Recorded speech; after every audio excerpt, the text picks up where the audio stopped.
पद्धत नाहीये, पण परदेशी राजा राणी गेले होते, फिशिंगसाठी निघाले. आपल्याकडे ती पद्धत नाहीये आणि फिशिंगला निघाले असताना रस्त्यामध्ये एक गाढवावर बसून एक कोळी चालला होता, खांद्यावर गळ होता. राजाने विचारलं, काय रे, मच्छी पकडायला का? तो म्हणला, नाही महाराज, आज मच्छी पकडायला जाणार नाहीये, वादळ आहे, खूप मोठा पाऊस येणार आहे. म्हटलं, मूर्ख माणसा, मी माझ्याकडे खूप पगार देऊन हवामान तज्ज्ञ ठेवलेला आहे. त्यांनी सांगितलं, तुम्ही जा, खुशाल, काही होणार नाही. राजा पुढे गेला, खूप वादळ झालं, पाऊस आला, त्रेधा तिरपीट झाली.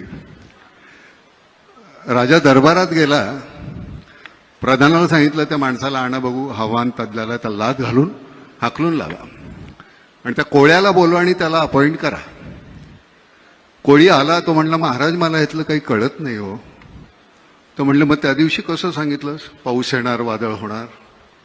तो म्हणला, माझ्या गाढवानं कान खाली टाकले की मला कळतं पाऊस येणार आणि वादळ होणार. तर म्हणलं, मग ठीक आहे, गाढवाला अपॉइंट करा. म्हणजे राजेशाही गेली, लोकशाही आली, पण ती अपॉइंट करण्याची पद्धत काही गेलेली नाही अजून. तर ही जी गंमत आहे, अरविंद इनामदार आमचे जे कमिशनर होते,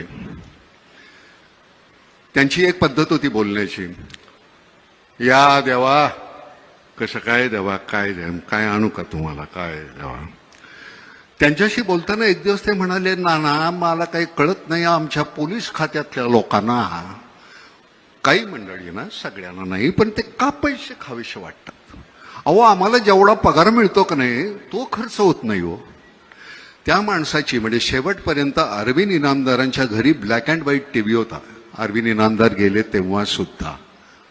तर ही आपल्याकडे अशी माणसं आहेत. लालबहादूर शास्त्रींच्या घरी ज्यावेळी त्यांचे मित्र पैसे मागायला गेले, मला एक 200 रुपये पाहिजेत, त्यावेळेचे 200 रुपये, लालबहादूर शास्त्री म्हणले, माझ्याकडे नाही आहेत एवढे पैसे. त्यांची बायको म्हणाली, नाही, माझ्याकडे आहेत. तिने 200 रुपये दिले काढून. शास्त्रींनी विचारलं, तुझ्याकडे एवढे पैसे आले कुठून?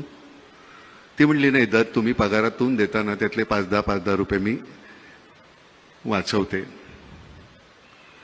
त्यांनी गव्हर्नमेंटला पत्र लिहिलं की मला ह्याच्या पुढे माझा 10 रुपये पगार कमी करा. यशवंतराव चव्हाण गेले त्यावेळी त्यांच्या खात्यावर 25,000 रुपये नव्हते. आपल्या मंत्र्यांच्या, म्हणजे साधा आपला नगरसेवक आज निवडून आला की पुढच्या वर्षी तो कोट्याधीश असतो, त्याची चौकशी का नाही होत? म्हणजे मला कळतं की हा भ्रष्ट आहे, पण तुमच्या का नाही लक्षात येत? त्याच्यावर कारवाई व्हायला पाहिजे की नाही एकनाथराव? म्हणजे तुम्ही मी 100 रुपये आल्यानंतर 30 रुपये इन्कम टॅक्स भरतोच, 18 रुपये तुम्ही अजून जीएसटी घेता. हे सगळं आम्ही केल्यानंतर सुद्धा आमच्या चौकशा होतात, तुमच्या का नाही होत? मला असं वाटतं की भ्रष्टाचार ही केवळ राजकारणच नाही, आपल्या संपूर्ण व्यवस्थेला लागलेली कीड आहे. आणि दुर्दैवाने ही संपवायची असेल तर खूप सामूहिक प्रयत्न करावे लागतील.